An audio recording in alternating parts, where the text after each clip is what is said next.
अस्सलाम वालेकुम। Last video में मैंने आप लोगों के लिए एक नया टॉपिक स्टार्ट किया था जो कि है नॉट फॉर प्रॉफिट कंसर्न। इस नॉट फॉर प्रॉफिट कंसर्न के लिए जो भी इंस्ट्रक्शन थे यानी कि अकाउंट्स मेंटेन करने के बारे में वो मैंने आप लोग को पूरा एक्सप्लेन कर चुका था। हम लोग 3 टाइप के अकाउंट्स उसमें बनाते हैं, ठीक है।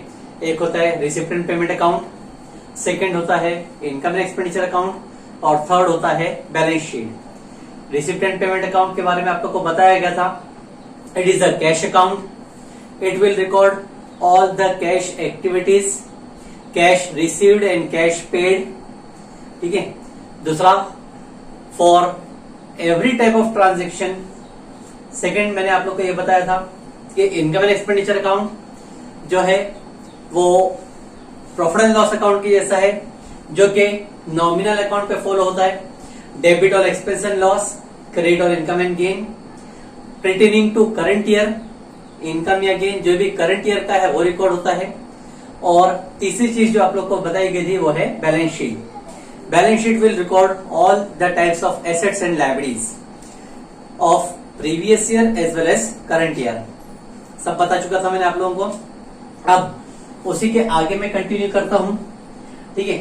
तो दो चीजें जो हमारे क्वेश्चन में प्रेजेंट होती हैं, वो पहली चीज होती है रिसिप्ट एंड पेमेंट अकाउंट, जो कि मैंने आप लोगों को कल पूरा एक्सप्लेन किया था कि रिसिप्ट एंड पेमेंट अकाउंट को ध्यान से पढ़ें और समझें कि रिसिप्ट या पेमेंट किस टाइप का है, रेवेन्यू ट्रांजेक्शन है, कैपिटल ट्रांजेक्शन है, उसको अच्छे से मार्किंग कर लें और फिर उसका सोल्यूशन करने के टाइम पे इफेक्ट पास किया जाएगा either in income expenditure account और इन बैलेंस शीट। ये बताया गया था पहली चीज। अब सेकेंडली आप लोग को ये बोलूंगा मैं कि सेकेंड चीज जो हमको क्वेश्चन में दी जाती है that is additional information, that is adjustment, जो सिंपल वर्ड्स में हम लोग बोलते हैं एडिशनल इंफॉर्मेशन, ठीक है।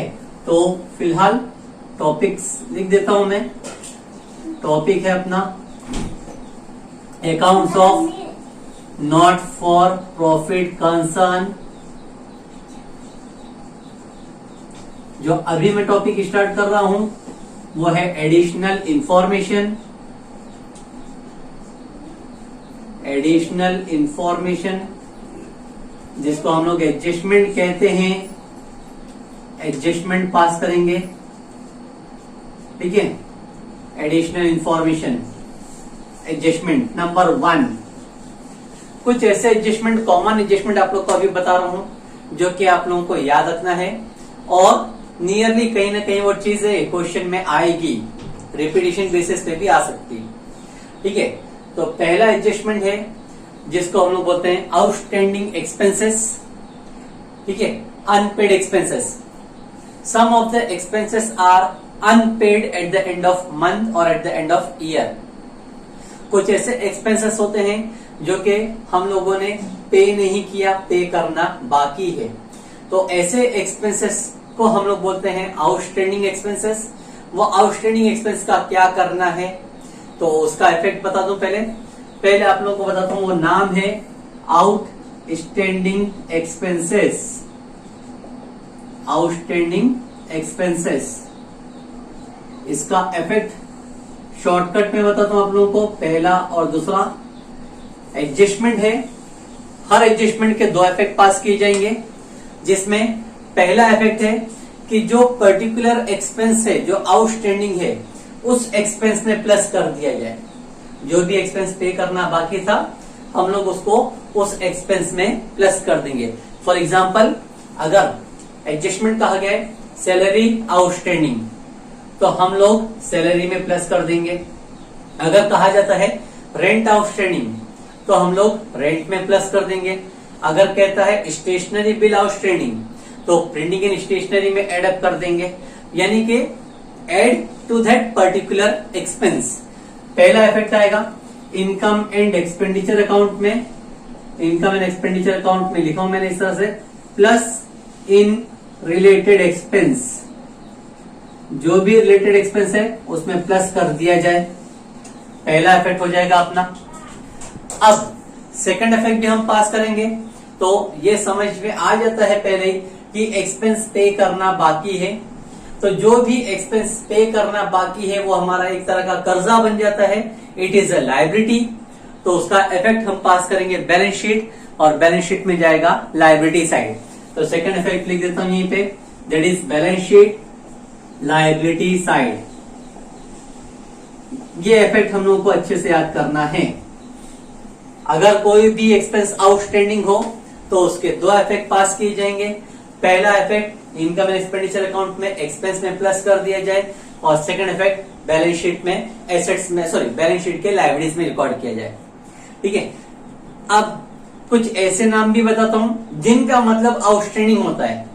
अनपेड, आप लोग नोट्स में लिखते जाना इसको, unpaid, yet to be paid, in arrears, not paid, ठीक है, पेएबल, ये सब नाम का मतलब ये होता है आउटस्टैंडिंग। ये सब नाम का मतलब सैलरी अनपेड कहा जाए, रेंट नॉट पेड कहा जाए, सबका मतलब आउटस्टैंडिंग है। आउटस्टैंडिंग है तो प्लस किया जाएगा इनका एक्सपेंस में, और सेकंड इफेक्ट जाएगा बैलेंस शीट के लायबिलिटी में। अब second adjustment, opposite of outstanding expense, जो कि है prepaid expense. Prepaid expense, expense is paid in advance. Prepaid expense का मतलब अपोजिट होता है आउटस्टैंडिंग से। आउटस्टैंडिंग में हमारा पेमेंट करना बाकी है, जबकि प्रीपेड में हमने पहले से ही पे कर चुके हैं। तो जो चीज पहले से पे कर चुके हैं वो अपना एडवांस कहलाता है। इफेक्ट उसका पास करेंगे अपोजिट ऑफ आउटस्टैंडिंग रहेगा। ठीक है, पहला effect income and expenditure account, income and expenditure account में ही जाएगा, लेकिन माइनस फ्रॉम रिलेटेड एक्सपेंस, जो भी रिलेटेड एक्सपेंस है उसमें से माइनस किया जाए। और सेकंड इफेक्ट भी बैलेंस शीट में ही जाएगा, लेकिन पहले से पे कर चुके हैं इसलिए वो एसेट साइड में जाएगा इफेक्ट। अगर पे करना बाकी है, आउटस्टैंडिंग था तो लायबिलिटीज में गया, लेकिन अगर एडवांस में पे कर चुके हो, पहले से पे कर चुके हो, तो वो जाएगा एसेट्स में। ये दोनों एडजस्टमेंट एक्सपेंस से रिलेटेड है, और एक्सपेंस के दोनों इफेक्ट अपोजिट है। आउटस्टैंडिंग का पहला इफेक्ट प्लस किया जाता है, तो प्रीपेड का पहला इफेक्ट माइनस। आउटस्टैंडिंग का सेकंड इफेक्ट पास करते हैं लायबिलिटीज में, तो प्रीपेड का सेकंड इफेक्ट पास करते हैं एसेट्स में। अब third adjustment, outstanding income. Outstanding income, कुछ ऐसी इनकम होती है जो कि आउटस्टैंडिंग है। आउटस्टैंडिंग है मींस इट इज रिसीवेबल, अभी हम लोगों को मिला नहीं है, मिलने वाला है फ्यूचर में। हम लोग को पता होता है कि we must receive this income, लेकिन अभी तक मिला नहीं है, तो ऐसी चीज को हम लोग बोलते हैं आउटस्टैंडिंग इनकम, रिसीवेबल। इसका भी इफेक्ट नियरली वही करना है। इनकम एंड एक्सपेंडिचर अकाउंट, पहला इफेक्ट आएगा income and expenditure account plus in related income. जो भी इनकम मिलना बाकी है उस इनकम में हम उसको प्लस कर देंगे। अगर एजम्पशन लेते हैं कि हम लोगों को इंटरेस्ट मिलना बाकी है, इंटरेस्ट मिला नहीं है, मिलने वाला है, तो हम लोग इनकम साइड में यानी क्रेडिट साइड में इनकम में प्लस कर देंगे उसको। और फिर सेकंड इफेक्ट हम पास करेंगे, वो होगा asset side, because that is not received, मिलना बाकी है। सेकंड इफेक्ट पास करेंगे, दैट इज बैलेंस शीट, और एसेट साइड में जाएगा इफेक्ट। मिलना बाकी है इसीलिए, पे करना बाकी होता तो वो जाता लायबिलिटीज में, लेकिन यहाँ पे हम लोग को मिलना बाकी है। ठीक है, fourth adjustment, that is outstanding income का अपोजिट, प्री रिसीव्ड इनकम। ठीक है, एडजस्टमेंट नंबर 4, जिसको हम लोग बोलते हैं प्री रिसीव्ड इनकम। बताऊं ये भी अपोजिट है, जैसा कि एक्सपेंस में देख रहे थे हम लोग, आउटस्टैंडिंग एक्सपेंस, प्रीपेड एक्सपेंस। एक एक्सपेंस पे करना बाकी था तो एक एक्सपेंस हमने पहले से पे कर चुके। अब आउटस्टैंडिंग इनकम है मतलब मिलना बाकी था, और दूसरा है pre received income. Pre received का मतलब ये हो गया income is received in advance, हम लोगों को वो पैसा इनकम का पहले से ही मिल चुका है। तो जब अगर पहले से मिल चुका है तो क्या इफेक्ट पास करना है, that is opposite of outstanding income. अगर आउटस्टैंडिंग था तो प्लस किया गया था, लेकिन अगर प्री रिसीव्ड है, पहले से मिल चुका है, तो माइनस करेंगे। ठीक है, पहला इफेक्ट पास करेंगे, income and expenditure account minus from related income, और सेकंड इफेक्ट पास करेंगे बैलेंस शीट। पहले से कोई चीज अगर मिल जाए हम लोगों को तो वो बन जाता है अपना लायबिलिटी, कर्जा बन गया, उसको हम लोग लिखेंगे लायबिलिटी साइड। तो ये 4 एडजस्टमेंट बहुत ही सिंपल है, लेकिन आप लोग ध्यान से याद रखें। पहला आउटस्टैंडिंग एक्सपेंस, आउटस्टैंडिंग एक्सपेंस है, एक्सपेंस पे करना बाकी है, प्लस किए, second effect liability. Opposite prepaid expense, पहले से पे कर चुके हैं, पहला इफेक्ट माइनस किया गया, दूसरा इफेक्ट एसेट साइड। तीसरा आउटस्टैंडिंग इनकम, इनकम हम लोग को मिलना बाकी है तो इनकम में प्लस किया जाए, और सेकंड इफेक्ट जाएगा बैलेंस शीट के एसेट्स में। पहले से सॉरी आउटस्टैंडिंग इनकम मिलना बाकी है इसलिए एसेट में गया। प्री रिसीव्ड इनकम, पहले से कोई इनकम हमको मिल चुकी है तो जो इनकम मिल चुकी है वो इनकम माइनस की जाएगी, और सेकंड इफेक्ट हम लोग लिखेंगे उसको लायबिलिटी साइड में। तो इस तरह से हमारे 4 एडजस्टमेंट होते हैं। This all adjustment are related to your expense and income, इसलिए पहला effect income and expenditure account में गया है। ठीक है, अब नेक्स्ट एडजस्टमेंट जो है कॉमन एडजस्टमेंट, जो कि हम लोग बहुत ही आसानी से कर लेते हैं, depreciation on asset. Depreciation on asset, कोई भी टाइप का एसेट हो, उस एसेट के ऊपर हमको डेप्शन निकालने के लिए कहा जाए। डेप्शन का वर्ड सभी को पता है, डेप्शन का मतलब ही होता है reduction in the value of asset, asset की वैल्यू कम करना है, उसको डेप्शन बोल देते हैं। ठीक है, टेंजिबल एसेट्स रिड्यूस होते हैं, इनटेंजिबल एसेट्स को हम लोग को राइट ऑफ करना पड़ता है, दोनों ही रिड्यूस होते हैं। ठीक है, अब उसका इफेक्ट हम लोग सिंपल से पास करते हैं, जैसा हमने रिटायरमेंट और डेथ में पास किया था।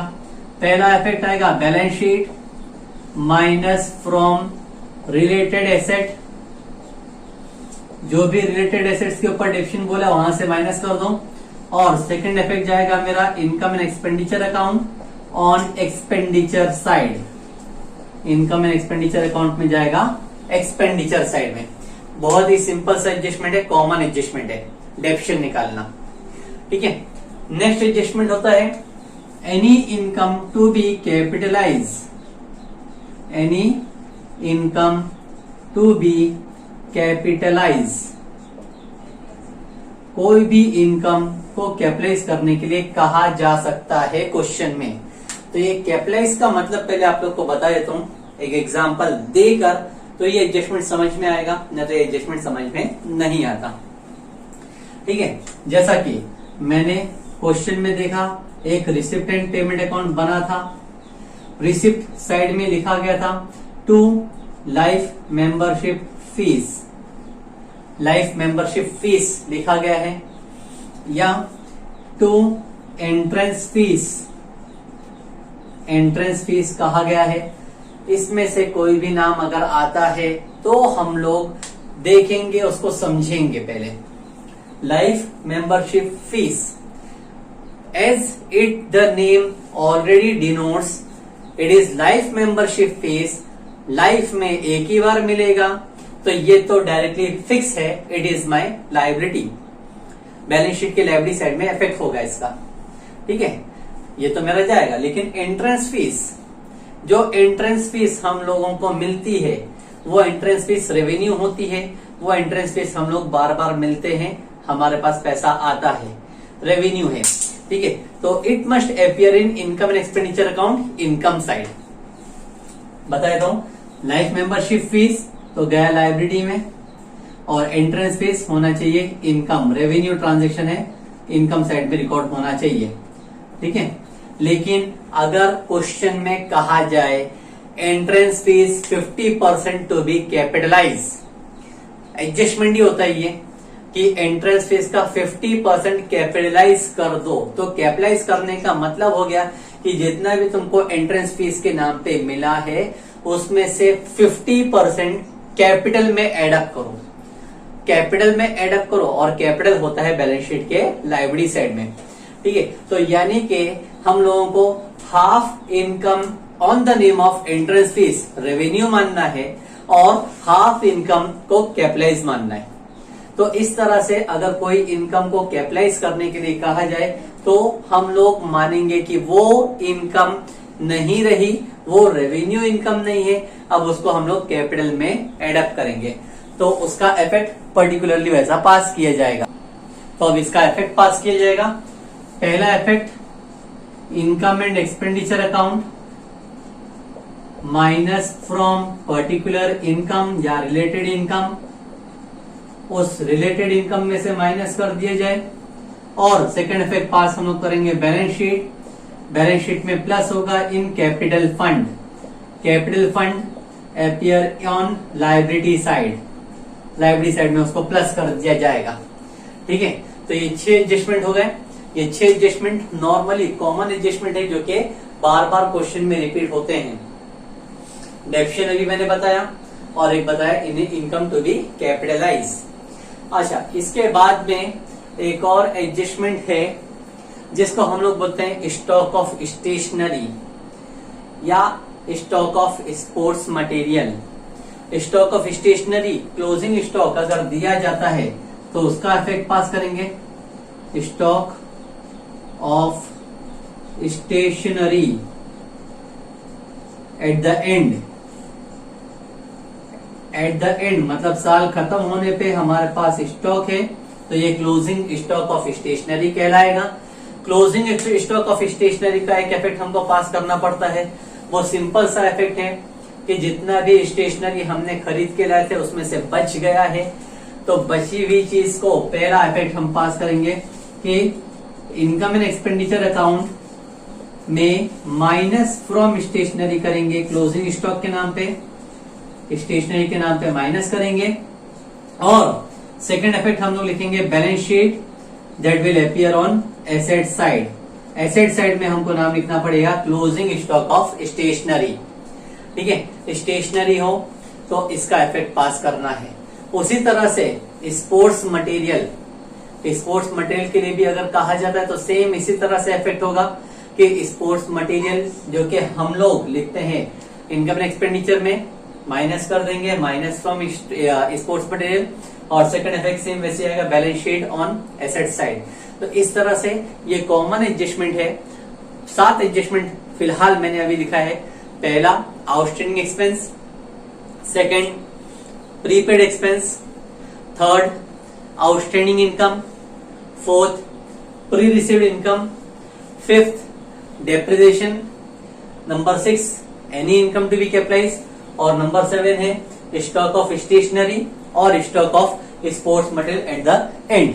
ठीक है, अब कुछ में ऐसे टॉपिक्स जो कि नॉट फॉर प्रॉफिट कंसर्न में इंपॉर्टेंटली यूज होते हैं और बार बार आते हैं, इंपॉर्टेंट टॉपिक्स बताऊंगा, उसके इफेक्ट भी बता दूं कि कैसे आते हैं। जैसा पहला कॉमन नाम जो कि है life membership fees, life membership fees, और उसी से रिलेटेड दूसरा नाम मेंबरशिप फीस। इन दोनों में डिफरेंस आप लोगों को दिखाई दे रहा होगा। इसी के हिसाब से हम लोग उसको मानेंगे आइदर रेवेन्यू और कैपिटल। कैसे मानने का है, नाम ध्यान से पढ़े। अगर कोई पर्सन लाइफ मेंबरशिप फीस हमको पे करता है, लाइफ का मतलब हो गया he is paying only once for life time. ठीक है, ये पैसा हमारे पास आ रहा है लेकिन कैसा मिल रहा है, एक ही बार, बार बार मिलने वाला नहीं है। तो ये जो लाइफ मेंबरशिप फीस हमको मिलती है ये हमारे लिए नॉट रिकरिंग ट्रांजेक्शन है, नॉन रिकरिंग ट्रांजेक्शन, एक ही बार होगा, इसलिए इसका इफेक्ट पास होगा सिर्फ एक ही बार, वो भी बैलेंस शीट के लायबिलिटीज में। ठीक है, वहीं पर अगर नाम दिया मेंबरशिप फीस, मेंबरशिप फीस सिर्फ मेंबरशिप के नाम पे मिला तो मेंबरशिप हम लोग को रिकरिंग है, बार बार मिलता है। तो जो चीज हम लोग को बार बार मिलेगी वो रहेगी हमारे लिए इनकम। ठीक है, तो मेंबरशिप में ध्यान से देखने का कि मेंबरशिप कौन सा है, सिर्फ मेंबरशिप है या लाइफ मेंबरशिप है। वैसे ही तीसरा नाम है डोनेशन, डोनेशन। और इसी रिलेटेड चौथा नाम है donation for specific reason.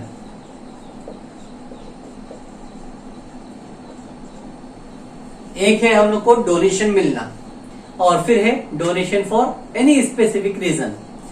Donation हमको मिलता है, हम लोग को रीजन नहीं बोला था, सिर्फ डोनेट किया गया, हमारे पास चंदा आया।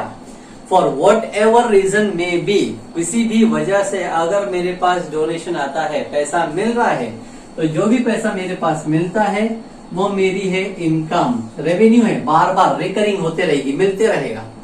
लेकिन अगर नाम दिया जाता है डोनेशन फॉर स्पेसिफिक रीजन, जैसा कि donation for building fund, donation for equipment fund, ठीक है, तो ऐसा स्पेशल रीजन कहा जाए अगर डोनेशन का, तो वो रिकरिंग नहीं होता, वो बार बार हम लोग को डोनेशन मिलने वाला नहीं है, कभी कभार मिलेगा, तो कभी कभार इनकम मिलने वाली हो जाती है लायबिलिटी, ठीक है।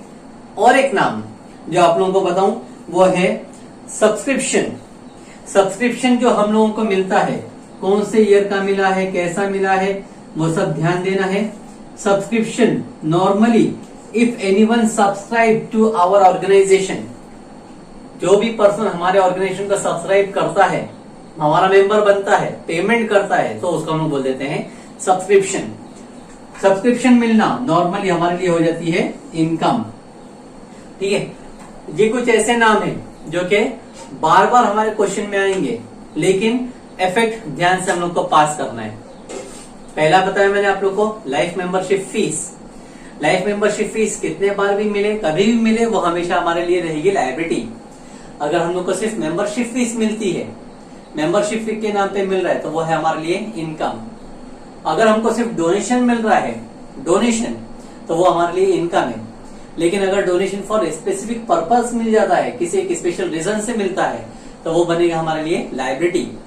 वैसे ही सब्सक्रिप्शन मिलना, सब्सक्रिप्शन कभी भी मिलेगा, वो हमारे लिए इनकम ही कहलाएगा। अच्छा, अगर मुझे डोनेशन मिला है, एक रीजन में बता रहा हूं, एग्जाम्पल के तौर पे मुझे डोनेशन मिला, डोनेशन जो मैंने रिसिप्टेंट पेमेंट में लिखा है 40,000 का मिला, डोनेशन मिला, लेकिन बाद में कहीं ना कहीं इंफॉर्मेशन में हम लोग को इन्फॉर्म इस तरह से किया जाता है, donation of 50% is for building fund. Donation जो हम लोग को मिला है उसमें 50% डोनेशन बिल्डिंग फंड के नाम पे मिला है, तो जो बिल्डिंग फंड के नाम पे मिला है वो हमारा लायबिलिटी हो जाएगा, और बाकी का डोनेशन हमारे लिए रेवेन्यू। तो हम लोगों को डोनेशन में भी पार्ट करना पड़ेगा। इफ इंफॉर्मेशन इज गिवन, अगर बिल्डिंग फंड के लिए मिला था तो लिखेंगे बिल्डिंग फंड 50% मतलब 20,000 रुपए, वो 20,000 रुपए बन जाएगा मेरा लायबिलिटी। रिमेनिंग के लिए कोई रीजन नहीं कहा गया, तो जब कोई रीजन नहीं कहा गया है, 20,000 आया, तो वो रहेगा मेरे लिए इनकम।